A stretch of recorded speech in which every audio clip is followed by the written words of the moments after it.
त्याचा सत्कार करा। यांनी आमचे देव आहे, ते देवापेक्षा ते मोठे आहे, त्या देवापेक्षा मी मोठा आहे का? नाही ना।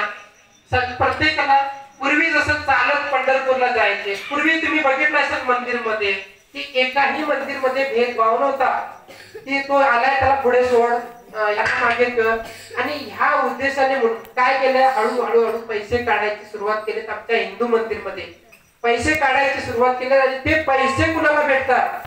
ते पैसे आम्हाला या गावाला पण लागत नाही ना तर कुणाला लागत नाही, ते पैसे गव्हर्नमेंट ट्रस्टला आणि त्याची कमिटी आहे ती कमिटी डिस्ट्रीब्यूट करून घ्यायला, बाकी कुणालाच नाही। आज आमची श्री यल्लम्मा देवीला जर गेल्यानंतर प्रत्येक गेट बनवले। अगोदर काय होतं आमच्या टायमाला, आम्ही जायचो ताबडतोब दर्शन होतं तर पाया पडत यायचो। आज गेट बनवले, सामान्य माणूस इकडून 200 रुपयाची तिकडून, 400 रुपयाची तिकडून, VIP तिकडून, मुख्यमंत्री आले तर तिकडून।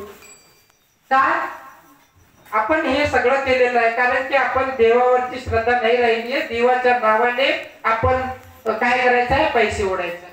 आज श्री गणेश चतुर्थीतली बॅनर मोठं करायचं, त्याच्यावरती आपला फोटो घालायचं, काहीतरी त्याच्यामध्ये अध्यक्ष खानापूर तालुका घालायचं आणि टाकायचं, म्हणजे का या देवाच्या नावाने तो स्वतःची काय करायला आहे, प्रसिद्धी।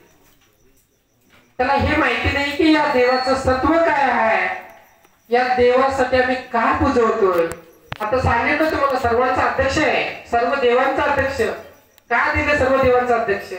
जर त्यांचं धड जेव्हा अलग केलं होतं तेव्हा श्री पार्वती मातेने 9 रूप भयंकर घेतलेली होती की देवांचा सर्वनाश करून टाकीन त्याला जर जिवंत नाही करला तर।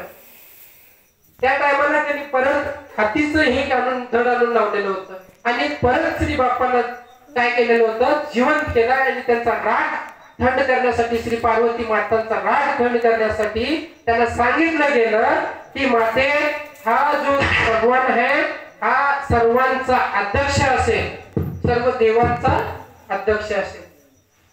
तर आपण म्हणतोय ना की सुख करता दुःख हरता वार्ता विघ्नाची, तर कोणतंही विघ्न आपल्या याच्यात न आणणारा असा एकमेव देव आहे आपला हा श्री गणेशजी बाप्पा।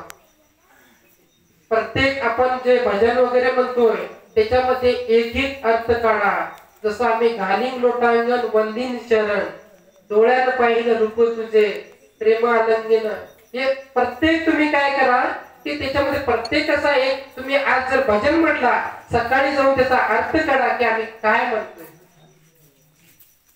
मला जास्त म्हणजे एकदा जर काय बोलायला लागलो तर 3-4 काय 5 तास मी बोलू शकते मी, पण मला काय एवढंच सांगायचं आहे की तुमच्यापर्यंत तुम्ही मला आज बोलवला आणि थोडक्यात तुम्हाला अशी माहिती म्हणजे जी तुम्हाला या बेळगाव जिल्ह्यामध्ये कोणी सांगणार नाही, कारण की